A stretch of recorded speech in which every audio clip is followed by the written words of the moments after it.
BJP నుంచి పూడి తిరుపతిరావు గారు ఉన్నారు. పూడి తిరుపతిరావు గారు నమస్తే, బ్రేక్ఫాస్ట్ న్యూస్ కి స్వాగతం. సో గెలిపే టార్గెట్ గా మొత్తం ఢిల్లీ నుంచి గల్లీ దాకా ఉన్న ప్రతి లీడరు కాళ్ళకి చక్రాలు కట్టుకుని మొత్తం గల్లీ గల్లీ తిరిగి నియోజకవర్గాలు, అసలు 22 రోడ్ షోలు, ర్యాలీలు, మోదీ గారు ఎక్కడికక్కడ ఏంటి 25 ఏళ్లుగా తహతహలాడుతున్నారు ఢిల్లీ పీఠంపై. మీకున్న అవకాశాలు ఏంటి, ఏం చెప్తారు? అందరికీ నమస్కారం. చంద్రిక గారు, నమస్తే సార్.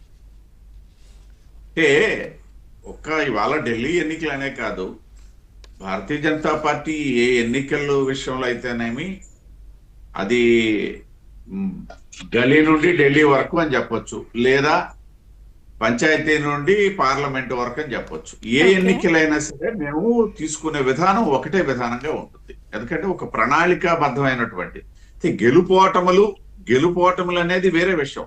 కొన్ని సందర్భాల్లో మేము ఓడిపోతామని తెలిసిన సందర్భంలో కూడా మా తాలూకా పనితీరు అయితే ఒకే విధంగా ఉంటుంది. ఓడిపోతామని చెప్పి నరేంద్ర మోడీ గారు ర్యాలీలు చేయడం మానరు, లేకపోతే బహిరంగ సభలో ఉండకుండా పోవు, లేకపోయినట్టయితే గెలుస్తామనేది ఎక్కువ అనేది ఏం కాదు. అయితే ఎక్కడైనా గెలిపే పరమావధిగా పనిచేసే పార్టీ కార్యకర్తలు భారతీయ జనతా పార్టీ కార్యకర్తలు. ఆ నేపథ్యంలో ఓకే. రెండోది ఢిల్లీకి సంబంధించి డెఫినెట్ గా మీరు అన్నట్టుగా కొంతకాలంగా మేము అక్కడ అధికారంలోకి కొంత దూరంలో ఉన్నాం.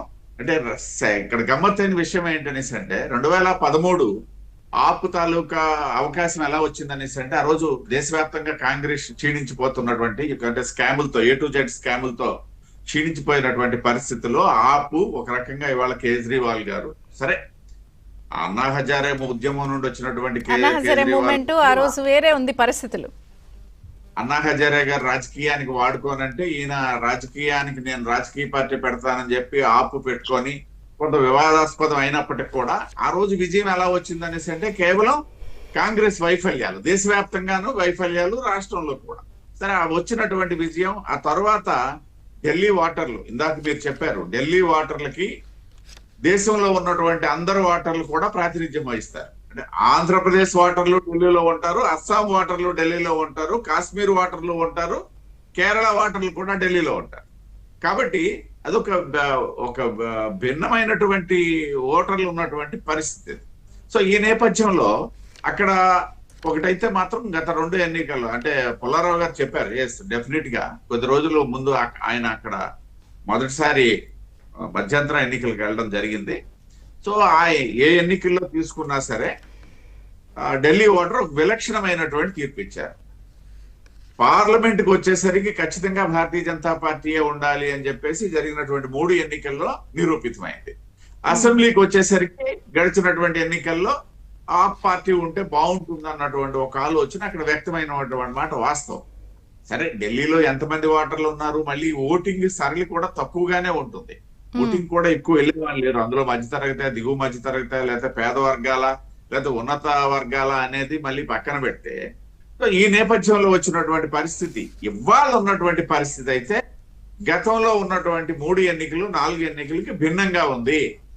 ఎందుకు నేను ఈ విషయాన్ని చెప్పగలుగుతున్నానంటే, ఆమ్ ఆద్మీ పార్టీ దాని పుట్టుకే అవినీతి లేకపోయినట్టయితే యాంటీ కరప్షన్ మూమెంట్ ఆధారంగా పుట్టినటువంటి పార్టీ. చివరికి ఏమైంది, అది కరప్షనే ఆధారంగా నడిచినటువంటి పార్టీగా రూపాంతరం చెందిపోయింది. గడిచిన 5 సంవత్సరాలు మనం కాల పరిమితి తీసుకుంటాం. ఇంకొక విషయం ఏంటనేసి అంటే, ఒకవైపు కాంగ్రెస్ కి ప్రత్యామ్నాయంగా వచ్చినటువంటి పార్టీ ఆమ్ ఆద్మీ పార్టీ అని చెప్పుకున్నటువంటి వాళ్ళు ఏదైతే ఇండీ కూటమిలో చేరి గత ఎన్నికల్లో ముందుకెళ్ళినటువంటి సందర్భంలో కూడా వాళ్ళకి అది మైనస్ అయినటువంటి సందర్భం.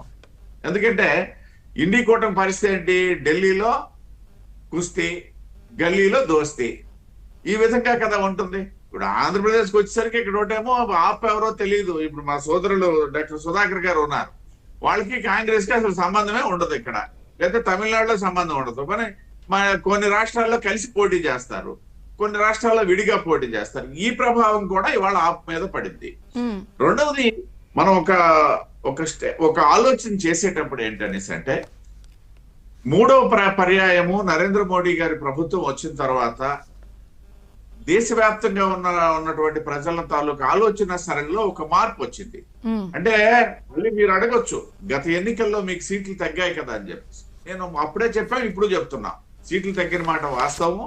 మా మిత్రపక్షాలతో కలిపి మేము సుస్థిరమైనటువంటి ప్రభుత్వాన్ని ఇస్తున్న మాట వాస్తవము. ఓట్లయితే మాకెప్పుడు తగ్గలేదు, పెరుగుతూనే ఉన్నాయి. ఈ నేపథ్యంలో జరిగినటువంటి ఎన్నికలు తీసుకుంటే ఒక హర్యానా గాని, లేకపోయినట్టయితే ఇటువంటి ఫలితాలు మహారాష్ట్ర గాని ఫలితాలు తీసుకున్నట్లయితే గత ఎన్నికల తర్వాత దేశ ఓటర్ల తాలూకా మైండ్ సెట్ మారింది. మైండ్ సెట్ మారింది. ఎందుకు నేను దేశ ఓటర్లందరినీ ఢిల్లీ ఓటర్ల దగ్గర కలుపుతున్నానంటే, నేను ముందే చెప్పాను, ఢిల్లీ ఓటర్లలో ఉన్నటువంటి వాళ్ళు ఈ దేశంలో ఉన్నటువంటి ప్రతి గల్లీ నుండి ఉన్నటువంటి ఓటర్లే. అక్కడ ఎవరు శాశ్వతంగా ఉన్నటువంటి ఓటర్లు కాదు, తక్కువ మంది. కాబట్టి ఇవాళ ఈ మైండ్ సెట్ ఆధారంగా కూడా సరే కరెక్టే. మీరు మైండ్ సెట్ లేకపోతే ఈ అంశాలు కీలకంగా అవుతున్నాయి. మాకు ఎప్పటికప్పుడు గ్రాఫ్ పెరుగుతూనే ఉందన్నా కూడా ఆప్ని మీరు విపరీతంగా ఆప్ని కానీ, ఆప్ చీఫ్ని కానీ, ఆమ్ ఆద్మీ పార్టీ నాయకుల్ని కానీ జైలుకు పంపడం, విపరీతంగా వేటాడేయడం అనేది ఒక చర్చ వచ్చింది కదా, టార్గెట్ చేశారు అని. అది ఒక రకంగా సానుభూతిగా ఆప్కి ఉన్న మారే అవకాశం ఉందనుకుంటున్నారా?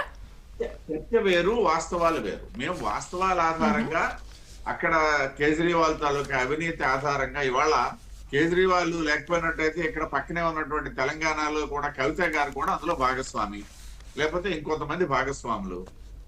వీళ్ళందరూ కూడా ఇవాళ అక్కడ జరిగినటువంటి వాస్తవం అదే కదా నేను ముందు చెప్పింది.